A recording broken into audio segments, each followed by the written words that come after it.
We trapped a bunch of aging role-playing gamers in their homes, forcing them to crawl out of their pen and paper comfort zone and into the online world of virtual tabletops and video calls. So join them as they raise the curtain to share their stories, insights, and love of all things geek. So grab your longsword and your +1 bottle of Viagra and get ready for another episode of Advanced Age Role-Playing Gamers Podcast. That's a lot of syllables for one sentence.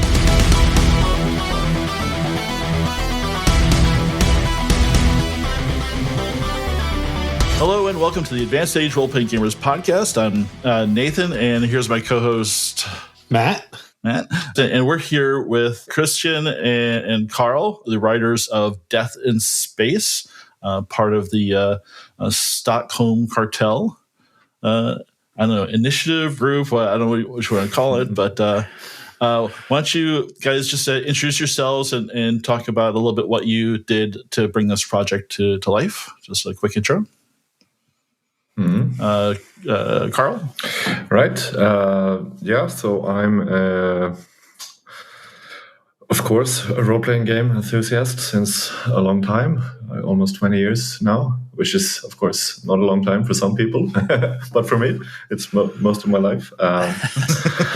And I guess I got started in kind of OSR games about 10 years ago. And then a couple of years ago, started talking to Christian about Death in Space, which he had kind of started writing.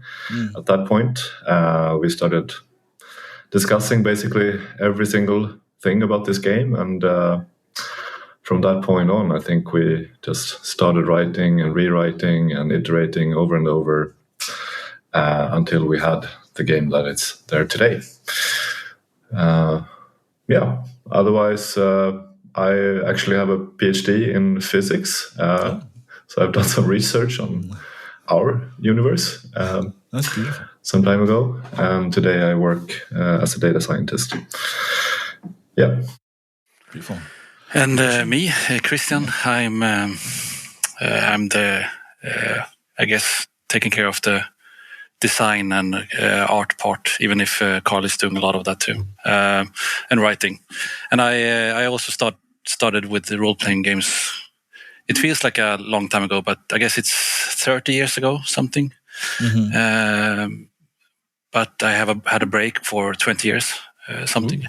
Well, I'm not sure, the math, but time isn't meaning anymore. But I think I stopped at when I was 13, when I got my first computer, so yeah, that's what I do. And when I don't do Death in Space, I work with computer games. Oh, okay. So there's a little bit of crossover there. Yeah, I think I do the same thing almost. Making levels and maps and stuff like that. That's kind of interesting. So I have to ask, have you thought about porting the Death in Space role-playing game into a PC game? Well, I got a question once from a friend, and it sounds fun, but it's just so much work. And I like the part when you can actually just write something and then it's true. You don't have to do graphics or coding or budgets and all that stuff. All lives up here. Yeah. Fair.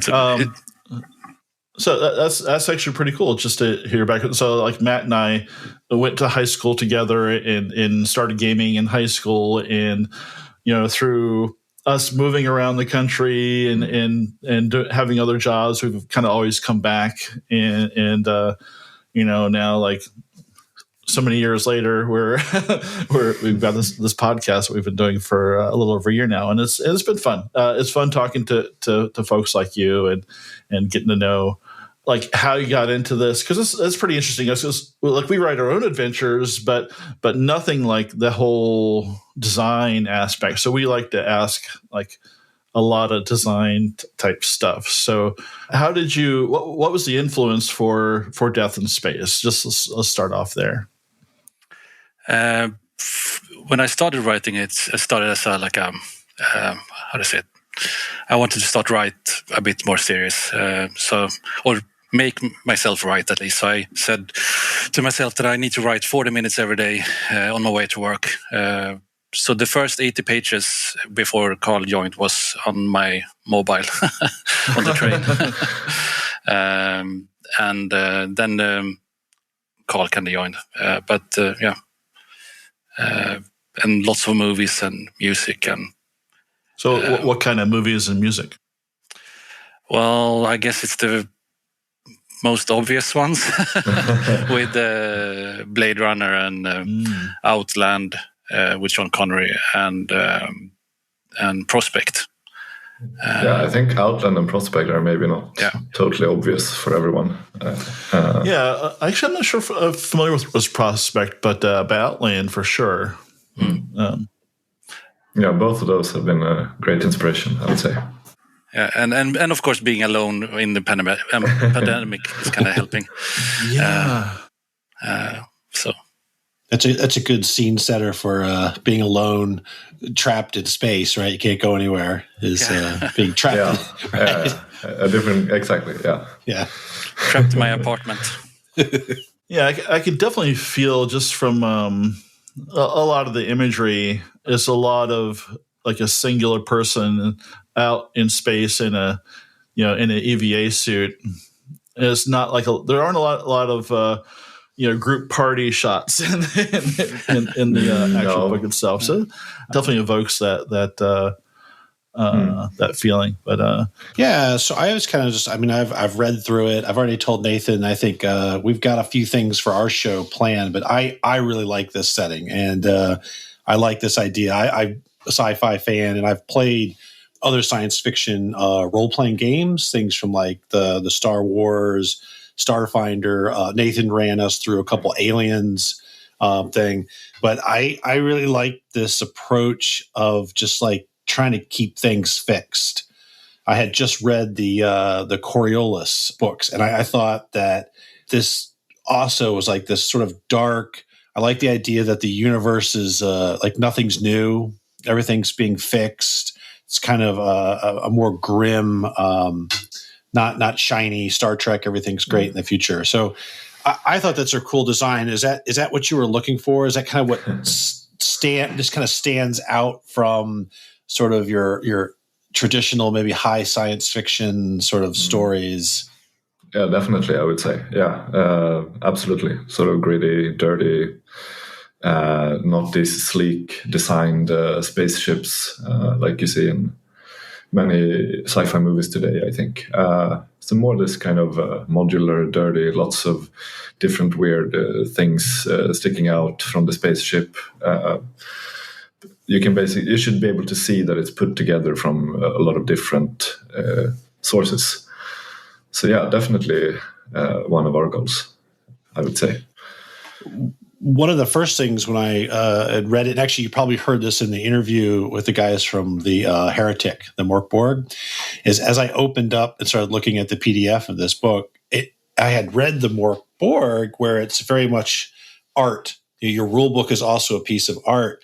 So I guess it's like, art versus design, or maybe I'm not sure what the calculus is when you design this, but it's definitely not like, a lot of people want to make their rule books very efficient, right? Like the text is in the right place.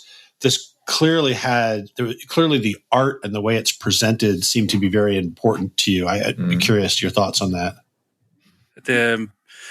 Something we do, at least try to do in computer games, is to make everything balanced in a way so you have the right amount of design, story, and similar stuff like that. So we try to do the same thing in the book with finding that nice balance between everything, and everything is important. I mean, the text is important, how it looks is important, the design is important. It should all also be kind of tied together. And if it doesn't fit, you should just, at least our thoughts was, you should just remove it from the book. So that was considered kind of the design philosophy behind the.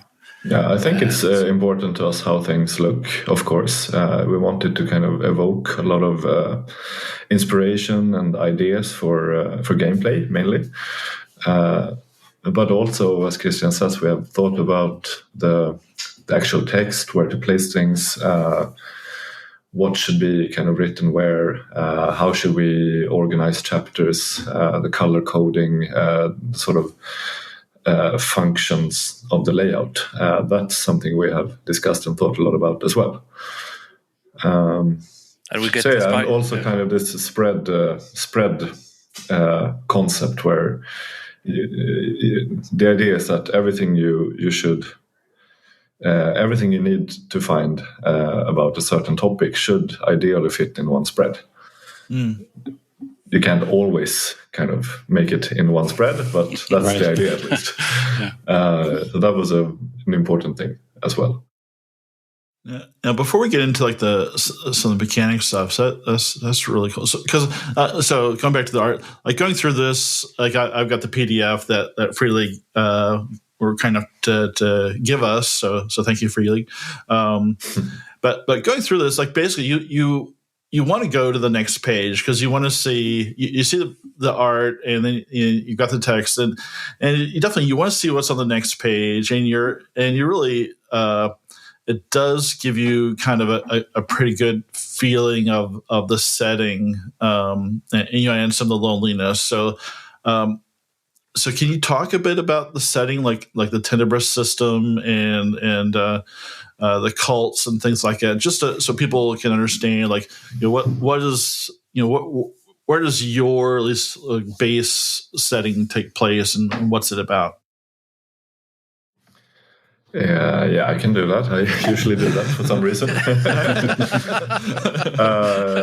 So this setting is the Tenebris system, as you mentioned. So it's a stellar system somewhere in some universe.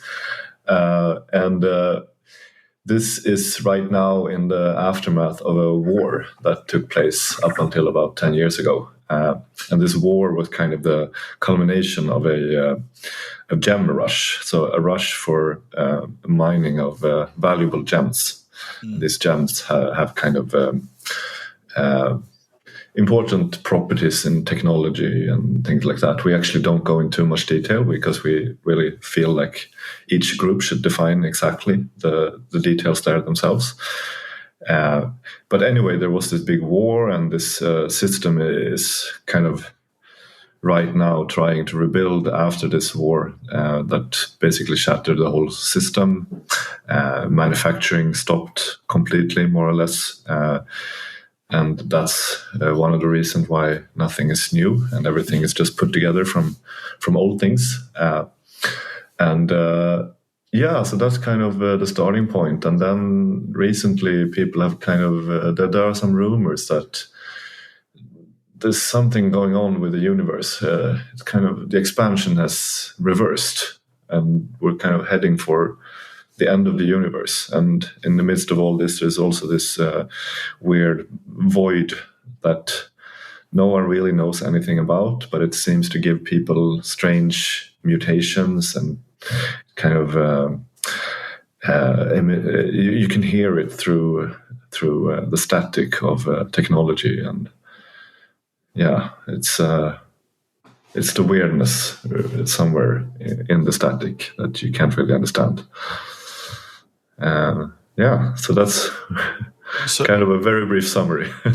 So there's a couple things about that. So with the like the weirdness, like the mutations and the void, static. I guess you could take that a few different ways. You can kind of lean into maybe more of a horror style game, or just make it more kind of really just weird. Just stick to the weirdness and make it, maybe not necessarily a malevolent thing, or is it, or did you want it to really be more of a malevolent type? No, I wouldn't say so. Actually, for us, it's not necessarily like an evil thing. It's some weird concept that you don't really understand, and sometimes the manifestations look like something bad or evil or what you want, but I wouldn't say that's really how we see it. I don't know how much we want to reveal either, but kind of now maybe I said too much, but I think that's probably interesting for people to know, I guess. Okay, so was your intention to like let the people that play it kind of figure out on their and define it themselves, or do you have like a plan for like future stuff to like reveal more and more of your idea of what this void is? Tricky question. We said too much. No, but we all, you need kind of to have something like a descriptions and background behind everything, so you know what you're going to write. But maybe we just don't write about that stuff, but we use that as a springboard for what we want to write. So I think we kind of implicitly might define it a bit more in future things we do. But I actually feel confident in saying that it's not like we will give an essay explaining exactly what this is. That's not really. No, we will not do that. Wait, it's not like it's not like an OSR aesthetic to do that. No, really. exactly. Like, no. And space itself is kind of. It's not evil, but it's harsh and kind of. It's exactly. It doesn't want to kill you, but you will die. It doesn't want to, but it tries to kill you. It's perfectly capable of it. Yeah. Definitely. Well, in some ways, even a horror or anything, sometimes just not knowing, right? I mean, like, what is it like in like monster movies? Often the monster's more scary before they show it.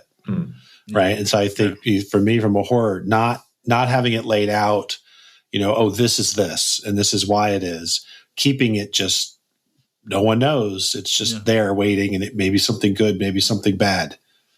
Is I think might be a pretty powerful. I think you find that just in human nature generally is like people are afraid of what they don't understand. So, and I always like that part more when in the beginning of the movie or a book, or when the monster or the horror is not there. It's just a build up. I like that.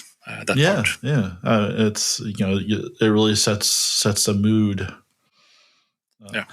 I really like the concept of the iron ring. Like when I first saw it, I was thinking like kind of like the was it Larry Niven, the Ring World and all that the universe. But it's definitely not that. But I like the idea of a so the iron ring is a I guess kind of like a space station of a conglomerate of a whole bunch of other ships and debris wrapped around in a ring around a planet, and I like that because you could spend your whole campaign just in the ring. Absolutely. Like you don't have to go exploring the rest of the universe. That's definitely one of our goals. I think that's pretty interesting. I guess there are quite many similar ring worlds, or like rings around planets and moons and stuff like that. But and the difference between ours and others, I guess that's that is made of debris and old spaceships, and it's junk going around the planet that's connected in some places. In some ways, that's not. I would say realistic, like it's science fiction. But just look at our atmosphere. Right? Our atmosphere is filled with junk already, right? Got all this stuff floating around, trying to figure out how not to have it run into each other, so we don't lose our cell phones or whatever. Right. So having people like collectively. No, I thought that was really interesting, and maybe that's something like we want to talk like. So in this game, you create a character. Right? So you have a character, but there's also your home base seems to be almost like a character itself. And I don't know if you guys want to talk about this home base concept a little bit. I think we both kind of like that concept, to have a central hub. In the literal sense of the word, to kind of have as a point that you can center your campaign around in some sense. And just a home base for the player characters that they can develop during the campaign. That's an important thing. To maybe start out with this hub not being that much defined, and as the campaign goes on, the players, particularly the players, will kind of contribute and add new modules maybe and modify, and things will take place in this hub that will kind of develop how you see it and make it more important to the players as well. And it's also something that connects all the other players together to something that you own together. And it's like an extra character that you all can be part of. And there's and the type of hub you choose could also affect the kind of game you have, correct? So there's like more than one kind of hub? Yeah, either the space station or the spaceship. So the spaceship, I would guess, is the more classic choice, where you kind of have your own ship and move around in the system, hopping from planet to planet. Escaping like problems. Escaping problems, yeah. But on the station, you can't escape your problems in the same way. So that, I think, is more intended for a social campaign, if you will, with maybe negotiating with other powerful people in your local area, in your local sector, on the ring, maybe, trying to kind of make your way to the top of the hierarchy, I would say. And you can also see it as with a spacecraft, you are kind of seeking problems, you're kind of going after them. But having a space station, they actually come to you. So, big difference. I think when you're having your session 0, when you're talking as GM, when you're talking with your players, you make sure they kind of know the difference. So if, and get them all on board to say, well, do you want a more social, political game? Then maybe this station type hub is better suited for that. But if you want to go on adventure and go find loot and just see what's out there in the universe, then of course a spaceship. And because it's different, there's all different kinds of players, and some players are going to gravitate. They want to have something that they can. They're going to take to some of the build-on, add-on features and customizing, and some people aren't going to be interested in that, whether it's a spaceship or a space station. But it's pretty cool that's in there for those types of players that really like to customize and build a little their own little fiefdom or whatnot. James and I. Yeah. Yeah, I just want to go shoot stuff. So, but that's I mean, you always want some kind of contrast between everything. Sometimes you just want to talk, and sometimes you want to just shoot stuff. And just looking at the world, I could definitely see. You could have like different types of societies in like this ring. So you could have kind of the seedy underworld, and then you could play this game for like a year, and then say, well, you know what? There is actually another level that has all the rich and powerful people that you never knew existed before.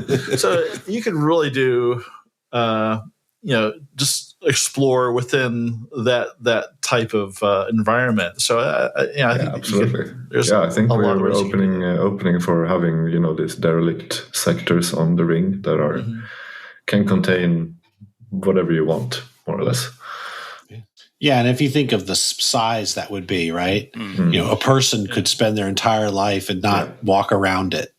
Not get across it, right? So it is. In itself, even though it's not space and traveling around, it's vast to a human or to a person that's got to, get from corridor to corridor. It's gonna. Yeah, for me, it's kind of like a mega city in space, in some sense, with some in uninhabited places in between, and That to me definitely has like a Blade Runner type feel to it. That mega city type idea. Maybe not mega city. Maybe that was the wrong word. But lots of small cities. I would say. Lots of small the sort of the cluster communities. Clusters. with like the ever-present, it almost has that same, like I used to always get tense every time I'd watch movies about submarines. Right? It's this idea that you're in this place, you're walking around, but right outside the wall, right? You can't, because if you're in a city, you go out into the park, you drive in the country, this is not that. There is a wall between you and death. And it's exactly. Yeah, you're in a tin can, or lots of tin cans built together. Lots of tin cans. Lots of tin cans. Precariously attached to each other. And a lot of welding and tape. Could drift off at any time. And if the duct tape, gets loose, then and now you have a spaceship. Exactly. For a while. So you talked about the void, but that actually has some game mechanic parts. So you've got like void points that it seems to have potentially good or bad effects, so the consequences for using them. Could you let us know a little bit about sort of the void points and how that works into play? Okay, I can do it. Well, you get void points when you fail a roll. And you can have max 4 void points, and you can spend them on activating a cosmic mutation or for advantage when you roll the next time. So it's our kind of way to balance the game a bit. If you fail a lot, because sometimes you are kind of unlucky with the dice. It's kind of you just roll bad. So so you can use those void points the next time for something important. So and if you use them, there is a risk of you getting void corruption. So you should kind of be careful how to use them also. And it's nice also to have 1 void point, because our game is pretty deadly, and you can use that void point for your check, last check before you die. Okay. So it's nice. So sort of like a death save or something. You can. Yeah. Okay. We have a body check. We have a check before you die, and you can use advantage on that check. So the void points are pretty good for that.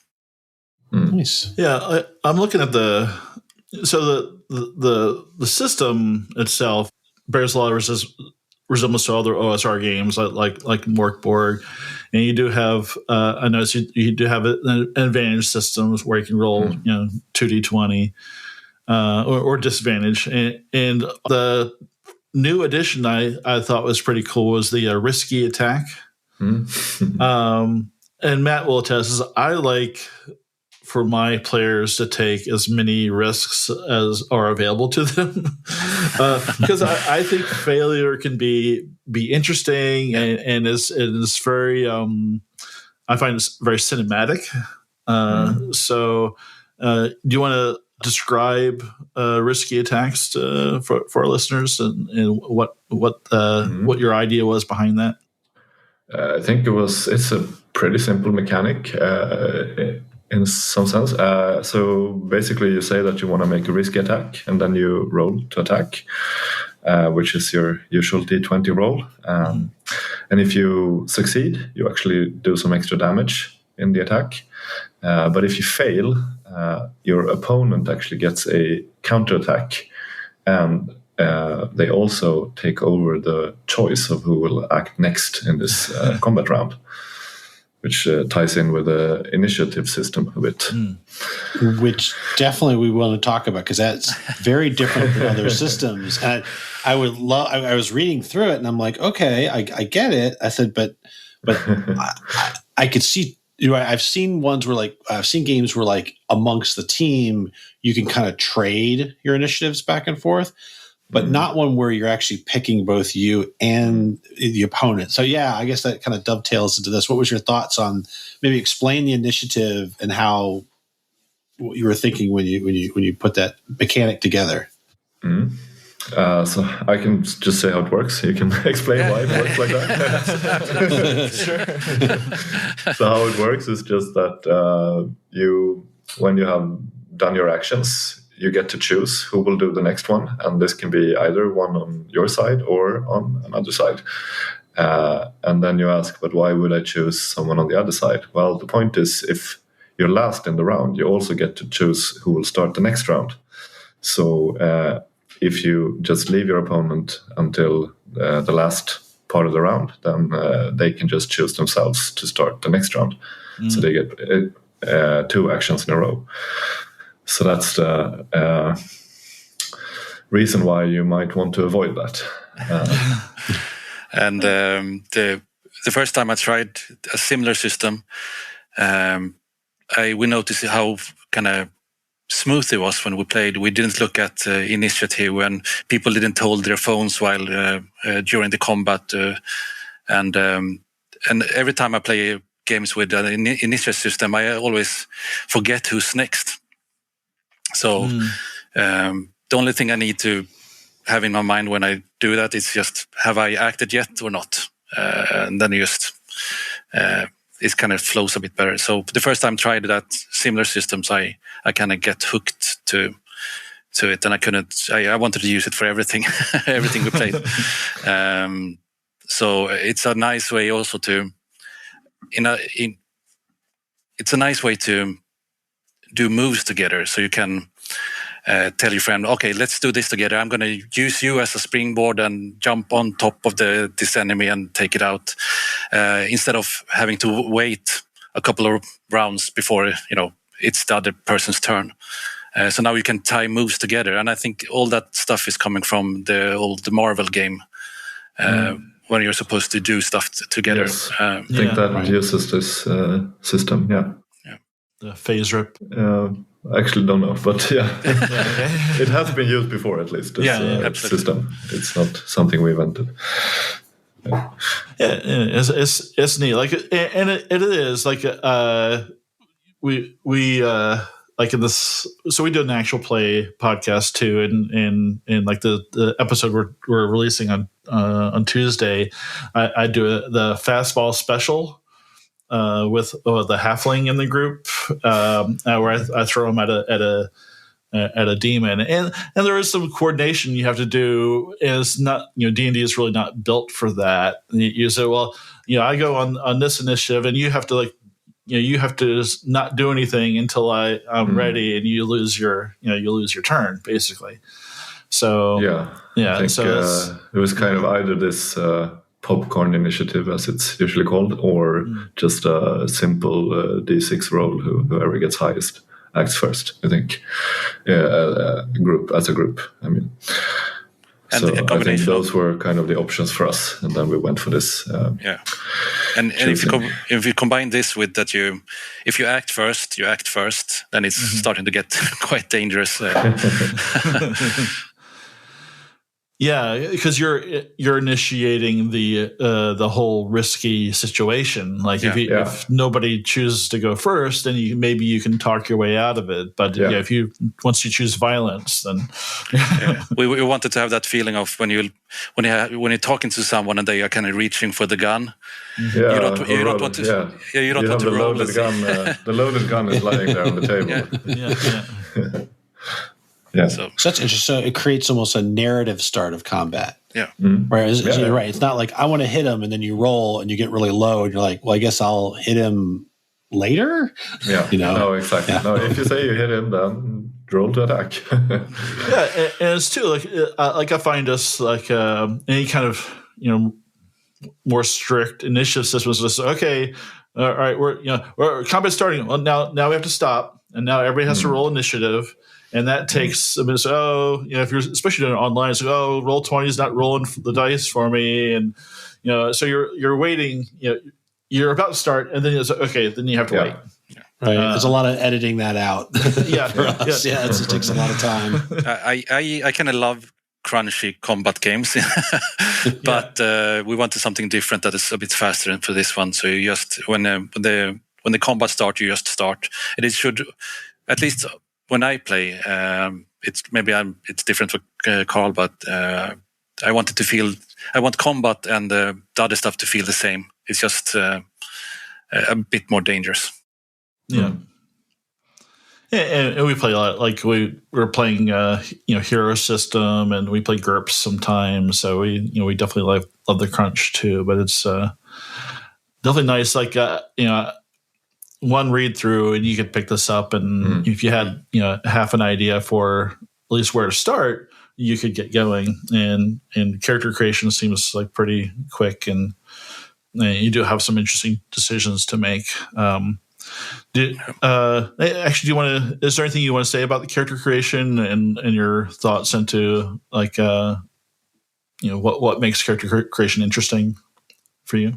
I guess one thing that is a bit interesting is that we have some stuff in the book where we don't explain what it is, just have a word. And the players have to make up that stuff themselves. So what is this kind of the backgrounds and trinkets and stuff like that. Yeah. So you have to kind of create your own story behind the character, and it's our way to make players connect really fast to their character when they make up. I actually find a lot of times when players they roll some kind of background and they're like, okay, I'm a gem archaeologist. What does that mean? And I'm like, what does it mean? And they always, get really committed and start thinking about what that could mean, and we kind of collectively start defining how the setting works bit by bit. So that's, I think, an important part of that.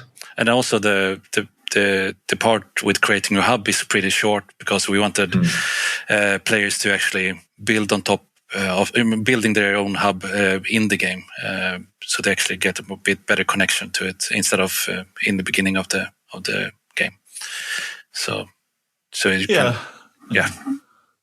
like we played the newer Star Wars game a few years ago, and you could pick your spaceship, which was cool. But of course, there are these are the spaceships you can choose from, and do you want A, B, or C? And this is you could really do whatever design you want, and start off with the basic attributes and go from there. And you could really you can really customize it and make your own just narratively. I think totally the same is for characters too. We've done a few games now recently where there's been a lot of random rolls in the character creation. And so we've talked to some folks. There was like, well, some people, they really want to design their character. They want to design it. They have a concept. Like, I come to the table with a concept and I'm going to build that. What I have found with some of these game systems where there's a lot of randomization is that it actually it really gets your creative thought process going, right? That you make all these rolls, and then from that you have, like, out of those rolls, a person begins to appear, right? And like you said about defining a gem, right? Right?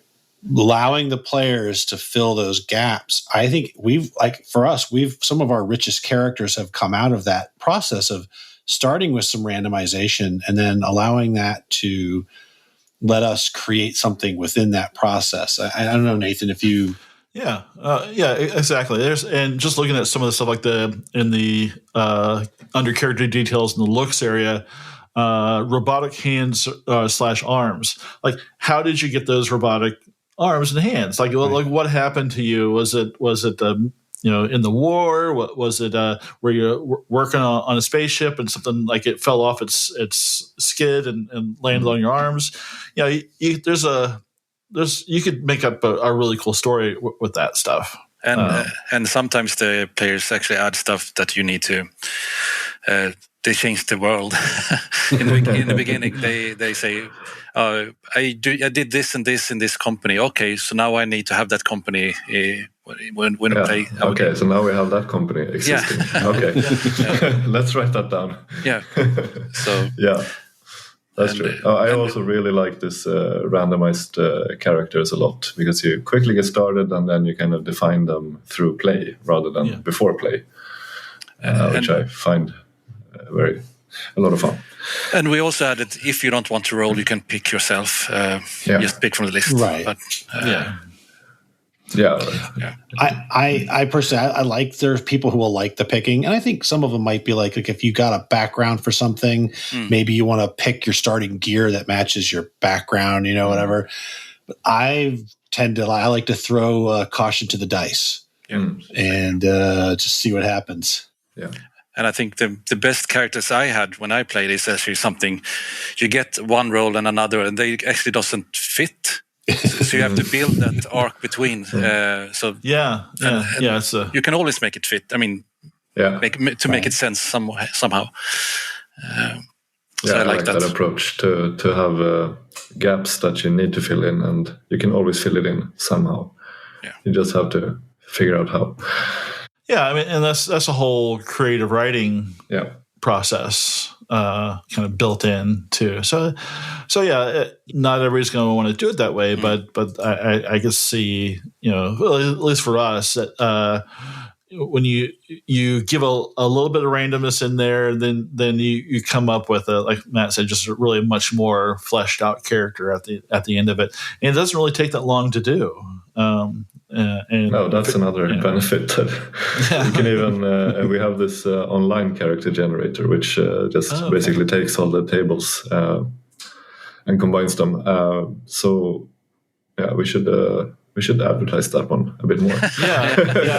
It looks really good. Yeah, it looks really good. Actually, send to us, and we'll add it to the release. So. It's in the style of an old BBS. So it's that's cool. Very retro looking. Yeah, we're talking about so then you just do a single click of a button, and then you have all those table entries there for you. Have you guys considered, because you've got a whole henchman mechanic as well?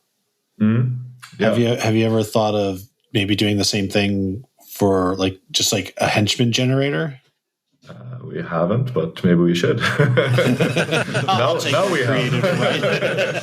Exactly. Well, what would you like for the title? Yeah. We can cut the part before, and we can start now. So hey guys, have you ever considered having a henchman generator for? Of course. It's in the works right now. Yeah, that would be cool, actually. That page is one of my favorites, actually, because we found some old how to describe it, some descriptions of what you have to pay for different kinds of hazardous work and so on. So that was fun. Translating that to our game world. Like handling of hazardous materials. Okay, that one works straight away. Hazard pays for long traveling. Yeah, maybe. There wasn't too much cryo sleep in the real world, it turns out. So we had to kind of make that up. Yeah. It's what is that show? I don't know. My father-in-law watches it. It's all about the people who haul things from one place to another. Yeah. They go pick up like big oversized things, and they have to move them across country. And right. That's just basically the same business model, right? They're living out of their truck. They're I think Christian would love a campaign just hauling things back and forth. Space trucker. Yeah, that's right. Yeah, I'm a big fan of. I shouldn't say boring stuff, but I like when it's slow and more low key. Low key. Maybe that's low key. So I would definitely like to play a trucking thing, adventure, just going from A to B. Everyday life.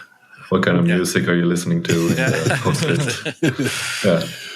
Well, given this, the mechanic, something that sounds mundane, like I'm going to go pick up this and haul it from this planet to this planet. But one of the things I thought was interesting is that every single thing you've got has like is it like a repair rating or a condition rating? Mm-hmm. And so there's all these opportunities to introduce drama without space battles and alien invasions, right? Everything you've got could break.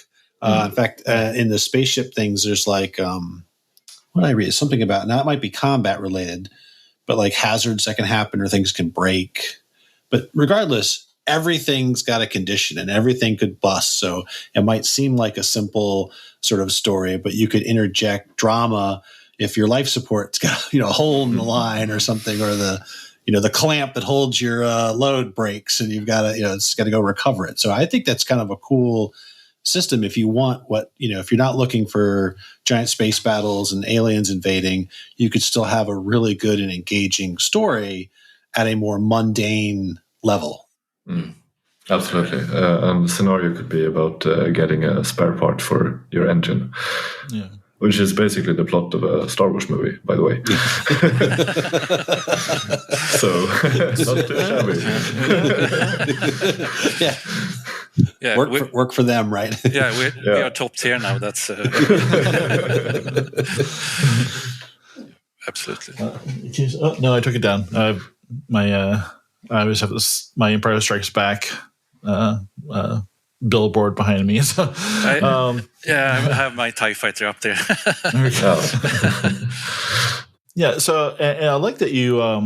There's a lot of random tables, and we talked about this with the Pelle and Johan too. We like all the random tables because we run a lot of the games with our friends. So just for game generation, coming up with ideas, especially like I could have a kind of a plot line arced out, but sometimes you need some stuff between those big story arcs to kind of fill the gaps, and I like that there's a lot of random tables in here to kind of help you come up with ideas for a little bit of everything.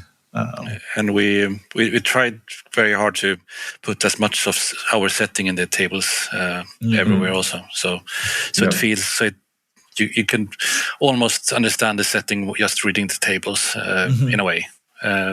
And the first table we have a table when you open the book, you have a table with equipment. Yeah. And there's some odd stuff on that equipment list. Well, the first one, 50 strange, 50 strange metal marbles. Yeah, that's not explained. Classic one. You just dropped it there in our hands. Like, okay, I had no idea what that is. So that's right off the bat, you start off a little weird. And I mean, it's also fun making tables and fun rolling on tables, and it's fun using tables, at least for me. And I use them a lot. So we try to have as many tables as you need in the beginning of when you start a game. So that's the amount of tables we need, at least. Some people maybe don't need any tables, and some people need more tables, but it fits our way to play, at least. It's also one of those things that's easy to make new ones and add as extra modules, for example.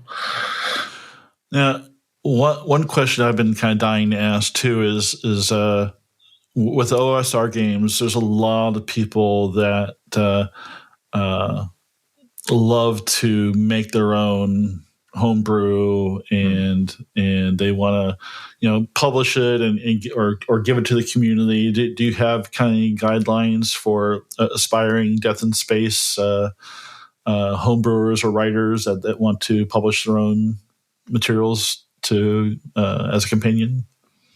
Depends on what you mean by guidelines. We have a third-party license, which is basically just saying you can publish stuff and charge for it as you wish, as long as you don't use material from the book or text from the book. That's I guess a signal that make whatever you want. Okay. But in terms of guidelines, more than that, I guess we have a couple of principles in the book, and I guess the hope is that you kind of understand the concept when you read the game.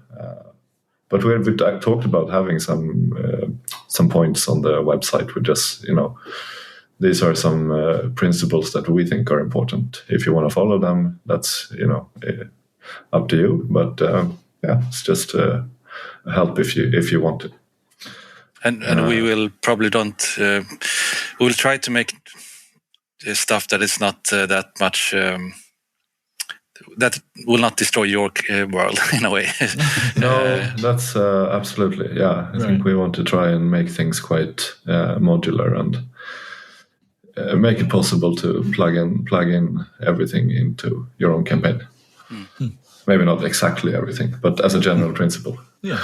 Okay. Yeah, I think that's great. I love that kind of here's our playground, and do what you want with it. Try not to break it. Well, maybe I have two guidelines. Maybe, it's you don't have to do it on black pages. You can do white. It's okay. Well, now HP and Lexmark and all the printer manufacturers are exactly sponsored by HP. Yeah. Whoever makes the ink, right? And you don't have to use our monospaced kind of font typeface. Yeah, that's horrible because it takes so much space in the book. Interesting. Yeah. So those are the principles to any writers out there. Everything is easy, and just do whatever you want. I think actually that's, for me at least, that's an important point. Like, you bought the book, you define your setting. Now this is kind of your version of the setting, and we don't try to pretend that we own this in any way. I mean, we have released it out into the world, and whatever people make of it is up to them. Have you seen any fan generated content yet? I know this is fairly recent, but people get to work right away on this stuff. Yeah. There are a few things out there on itch.io, for example. Okay. We have a game jam going on right now that people are making stuff. So there's a Western Death in Space hack. Yeah, that one's really cool, actually. Yeah, it's kind of a space Western, even more space Western than Firefly. Which would fit, right? Because Outland is a remake of a Western. Exactly. I think it's High Noon or something. Yes. And you can see the same inspiration in our first Start adventure also. Yeah. Okay. Awesome. Yeah, that's another famous Western movie. I think it's quite similar. Fistful of Dollars, right? Yeah. Awesome. But that is really cool, actually, this Western. I think it's more like really Western, and then some sci-fi elements in it.